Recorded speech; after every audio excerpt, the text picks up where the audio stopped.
আসসালামু আলাইকুম। আমি সুমনা সিদ্দিকা আপনাদের সাথে আছি গাজীপুর থেকে। কাছে কিংবা দূরে, দেশ এবং দেশের বাইরে যে যেখান থেকে আমার আজকের ভিডিওটা দেখছেন, আশা করছি আল্লাহর অশেষ রহমতে সবাই ভালো আছেন এবং সুস্থ আছেন। সেই সাথে আমরাও আলহামদুলিল্লাহ ভালো আছি। আমার ভয়েসটা শুনে আশা করি আপনারা বুঝতে পারছেন যে আমি ঠান্ডা কাশিতে আক্রান্ত হয়েছি। তো ভিডিও যখন রেডি করেছি ভাবলাম যে ভয়েসটা দিয়ে দিই। তো আপনারা প্লিজ ক্ষমা সুন্দর দৃষ্টিতে দেখবেন আর কষ্ট করে আমার ভয়েসটা একটু শুনে নেবেন। তো এখানে আমি সকালের নাস্তা রেডি করতে কিচেনে এসেছি। সকালের নাস্তায় আজকে বানাবো রুটি, সেই সাথে আলু দিয়ে ডিম দিয়ে ভাজি করে নিচ্ছি। বাচ্চারা এমনিতেই ডিম দিয়ে সবসময় রুটি খায়, তবে আলুর সাথে দিলেও কিন্তু আলুটাও খায়। তো সেই জন্য আমি মিক্সড করে আজকে ভাজি করে নিয়েছি। তো এই তো এখন আমি রুটিগুলো একে একে বানিয়ে নিব। সেই পুরনো কথাটা নতুন করে আরও একবার বলে নিতে চাই। আপনি যদি আপনার মূল্যবান সময় ও ধৈর্য ব্যয় করে আমার ভিডিওটা দেখা শুরু করে থাকেন, তাহলে আমি চাইবো যে আমার ভিডিওটাতে একটা লাইক দিয়ে দিবেন। কারণ আপনার এই ছোট্ট একটা লাইক কিন্তু আমার ভিডিওর জন্য অনেক বেশি গুরুত্বপূর্ণ। আপনার এই একটা লাইকই পারে আমার ভিডিওটা আরও অনেকের কাছে পৌঁছে দিতে। সেই সাথে আপনি যদি আমার চ্যানেলে আজকেই নতুন হয়ে থাকেন আর আমার কাজকর্ম বা আপনি যদি লাইফস্টাইল ব্লগ দেখতে পছন্দ করেন, তাহলে কিন্তু চাইলে আমার চ্যানেলটা সাবস্ক্রাইব করে আমার পাশে থেকে যেতে পারেন। আর এরই মধ্যে যারা এই কাজটা করে ফেলেছেন তাদেরকে জানাই অন্তরের অন্তঃস্থল থেকে অসংখ্য ধন্যবাদ আর সেই সাথে ভালোবাসা। আর আপনি যদি আমার এই ভিডিওটা ফেসবুক পেজ থেকে দেখে থাকেন, তাহলে আপনি চাইলে কিন্তু আমার পেজটা ফলো দিয়ে রাখতে পারেন।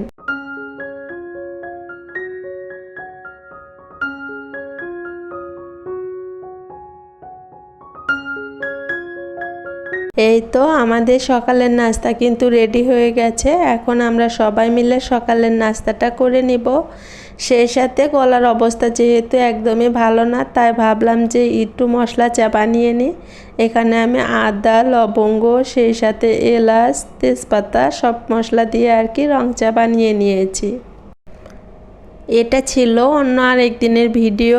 আসলে আজকের ভিডিওটা আমি 2-3 দিনের কিছু অংশ জুড়ে তারপরে আজকের ভিডিওটা তৈরি করেছি। তো এটা অন্য আরেক দিনের ছিল। আমরা আরএফএল বেস্ট বাই থেকে কিছু জিনিস কিনেছিলাম, ভাবলাম সেটা আপনাদের সাথে শেয়ার করি। তো ওখানে একটা ঝুড়ি নিয়েছি, ওইটা আমি মেডিসিন রাখার জন্য নিয়েছি। আর এখানে আমি 2টা টব নিয়েছি। আসলে আমি গাছপ্রেমী মানুষ, যেখানে যাই গাছ খুঁজতে থাকি, সেই সাথে কোকারিজের দোকানে গেলে কিন্তু টব খুঁজতে থাকি। তো এখানে আমি 2টা টব নিয়ে এসেছি। তারপরে এখানে আমি টপারের 2টা কড়াই নিয়েছি অ্যালুমিনিয়ামের। 2টা কড়াই কিন্তু একই মাপের। আমার আপা বলেছিল তুমি যে এরকম কড়াই নাও, আমার জন্য একটা আনিও। ওই জন্য 2টা একই মাপের এনেছি। শুধু যে বেস্ট বাই থেকে কিনেছি তা কিন্তু না, বাহির থেকেও কিছু টুকটাক কেনা হয়েছে। এখানে মেয়ে পেপার সব যেটা সেটা নিয়েছে। আমি একটা সসের বাটি নিয়েছি, এটা আরএফএল থেকে নেওয়া। সেই সাথে ছেলে কিন্তু একটা খেলনাও নিয়েছে, এটাও আরএফএল থেকে নেওয়া। তবে সব কিছু তো আরএফএল থেকে না, বাহির থেকেও কিছু কেনাকাটি হয়েছে। বাচ্চাদের নিয়ে বাইরে গেলে তাদের অনেক ধরনের চাহিদা থাকে, যেটা দেখে সেটাই ভালো লাগে। আসলে রঙিন দুনিয়া, চোখে যেটা পড়ে সেটাই কিন্তু অনেক বেশি রঙিন লাগে। তবে আমাদের সামর্থ্য অনুযায়ী কিন্তু সেটা পূরণ করে দেওয়ার চেষ্টা করি। আমরা যতটুকু পারি ততটুকুই কিন্তু ওদের দিতে চাই। তো এখানে আমি রাফিউজের জন্য একজোড়া স্যান্ডেল নিয়েছে বাহির থেকে। তো এই তো আমাদের আজকের কেনাকাটা এতটুকুই।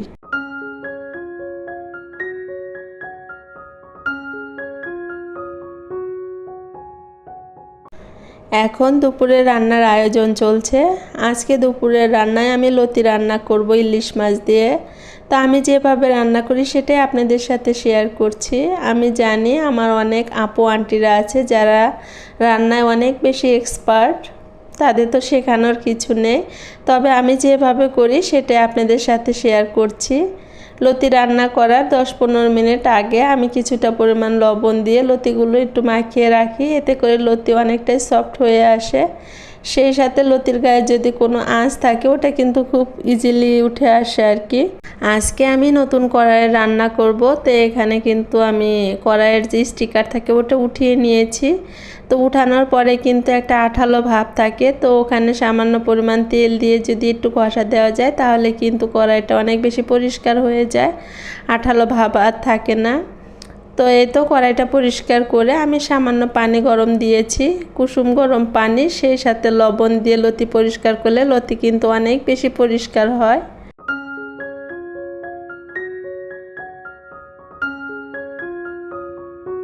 আমরা যারা গৃহিণী আছি তারা কিন্তু সবাই কম বেশি রান্না করি বা রান্না করতে জানি, তবে দেশ বা অঞ্চল ভেদে কিন্তু রান্নার ধরন অন্যরকম হতে পারে।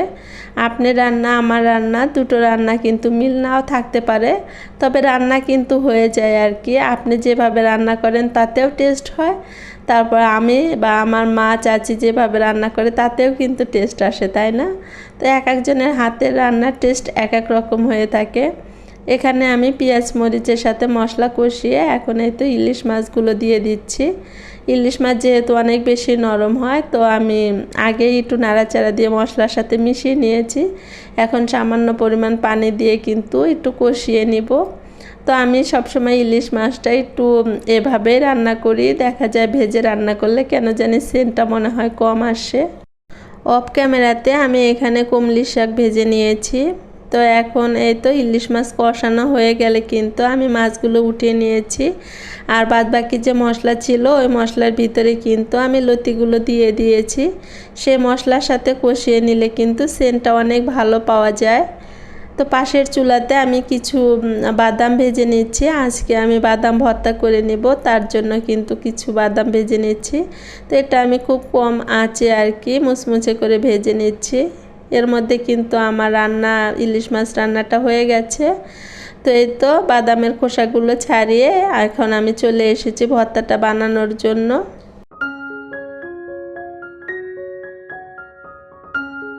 ছোটোবেলায় মা যখন পাটায় কোনো কিছু ভর্তা করতো সেটার টেস্ট কিন্তু অনেক বেশি মজার ছিল।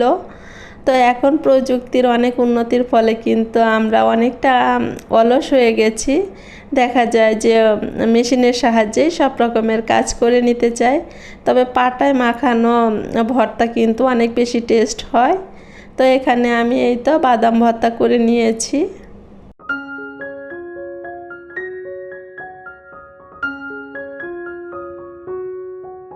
দুপুরের রান্না শেষ করে গোছল নামাজ সব কিছু শেষ করে আমরা খাওয়া দাওয়া করে নিয়েছি। তো এখন চলে এসেছি আমি মেয়ের জন্য আজকে হেয়ার ব্যান্ড বানাবো, তো ভাবলাম আপনাদের সাথেও একটু শেয়ার করি। মেয়ের জন্য জামা বানিয়েছিলাম, তো ভাবলাম যে ওটার সাথে ম্যাচিং করে একটা হেয়ার ব্যান্ড বানিয়ে দিই। তো এখানে আমি 3 টুকরা কাপড় নিয়েছি। প্রথম যে কাপড়টা নিয়েছি সেটা আমি নিয়েছি প্রায় 54 cm পর্যন্ত লম্বা, যেটা আমি আপনাদেরকে একটু ভালোভাবে বোঝানোর চেষ্টা করছি। আর পাশের চওড়াটা নিয়েছি 4 ইঞ্চি। তারপরে মাঝের যে কাপড়টা আছে ওটা আমি মেবি 25 ইঞ্চি নিয়েছি, আর পাশে নিয়েছি হয়তো বা 7 cm, সরি ইঞ্চি না cm। তো এখানে কিন্তু আমি মাপগুলো আপনাদের বুঝিয়ে দেওয়ার চেষ্টা করেছি, আশা করছি আপনারা স্ক্রিনে দেখে বুঝতে পারবেন। আসলে ভিডিওটা অনেক বড় হয়ে যাওয়ার কারণে আমি একটু এখানে ভিডিওটা একটু স্পিডে দিয়েছি। যাই হোক, এখানে কিন্তু আমি পিন আপ আগে করে নিয়েছি, তারপরে সাইডগুলো সেলাই করে দিয়েছি। আপনারা চাইলে কিন্তু হাতেও সেলাই করতে পারেন, আবার চাইলে কিন্তু মেশিনেও সেলাই করে নিতে পারেন। তারপরে এখানে আমি একটা মেশিনের সুই দিয়ে কিন্তু এটা উল্টে নিচ্ছে আর কি। আপনারা যারা সেলাই কাজ জানেন তারা খুব ভালোভাবে বুঝতে পারবেন যে এটা কিভাবে উল্টানো যায়, আবার যারা সেলাই কাজ জানেন না তারাও কিন্তু দেখেই বুঝতে পারবেন। তো আমি 3টা কাপড়ে কিন্তু সোজা করে নিয়েছি আর কি। আপনি চাইলে কিন্তু একটু আয়রন দিয়েও ভালোভাবে কাপড়টা সোজা করে নিতে পারেন। তো এখানে হেয়ার ব্যান্ডের সাইজ অনুযায়ী আমি একটা রাবার নিয়েছি। তো আপনারা কতটুকু রাখতে চান সেই অনুযায়ী কিন্তু রাবারটা কেটে নেবেন। তো রাবারটা যাতে ভিতরে ঢুকে না যায় ওই জন্য এখানে আমি একটা পিন আপ করে নিয়েছি। তো এখন আমি রাবারটা কিন্তু একদম আর কি সুন্দরভাবে সেট করে নিব। এই তো রাবারটা সেট হয়ে গেলে আমি কিন্তু দুই মাথা এক জায়গায় করে সেলাই করে নিয়েছি। এখন যে মুখটা ছিল আর কি ফাঁকা, ওইটা কিন্তু আমি হাত সুই দিয়ে আর কি বন্ধ করে দিচ্ছি সেলাই করে। এতে করে দেখতে অনেক বেশি ভালো লাগবে। যদি আপনি ফাঁকা রাখেন তাহলে কিন্তু রাবার দেখা যাবে, দেখতে ভালো লাগবে না। তো পরে যে দু টুকরো কাপড় আছে সেগুলো আমি সাইড দিয়ে এরকম বড় বড় ধাগা নিয়ে সেলাই করে নিচ্ছি। তারপরে দুই মাথায় এক জায়গায় নিয়ে জয়েন করে নিব। তারপর সেমভাবেই কিন্তু দুই কাপড়ের মুখ যে আছে এটা একটার ভিতরে দিয়ে সুন্দরভাবে হাতে সুই দিয়ে কিন্তু আমি খুব ভালোভাবে আটকিয়ে নিব। আমার মনে হয় এটা বলে বোঝানোর থেকে আপনারা দেখে ভালোভাবে বুঝতে পারবেন।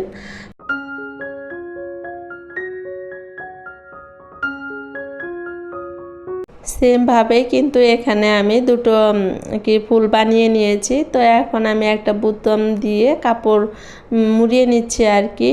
এটা আমি ফুলের মাঝখানে দিব, তো ওইটার জন্যই আমি বুতামটা কাপড়ে পেঁচিয়ে নিচ্ছি।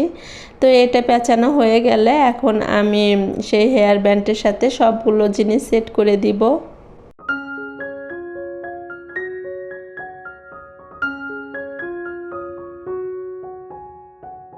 একটা জিনিস যখন আপনি কষ্ট করে তৈরি করেন, সেটা যার জন্য করেন সে যদি অনেক বেশি পছন্দ করে তাহলে কিন্তু নিজেকে অনেক বেশি ধন্য মনে হয়। তো আমিও এই হেয়ার ব্যান্ডটা বানিয়ে অনেক বেশি স্যাটিসফাইড, কারণ আমার মেয়ের জন্য বানিয়েছে, ও কিন্তু ভীষণ পছন্দ করেছে, সেই সাথে আমারও কিন্তু ভীষণ ভালো লেগেছে।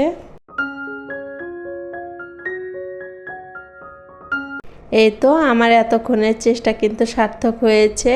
এটা দেখতে ভীষণ কিউট হয়েছে, মনে হচ্ছে নয়নতারার মধ্যে আরও একটা নয়নতারা ফুটে আছে। তো আমার কাছে কিন্তু ভীষণ ভালো লাগছে। আপনাদের কাছে কেমন লাগছে অবশ্যই কমেন্ট করে জানাবেন।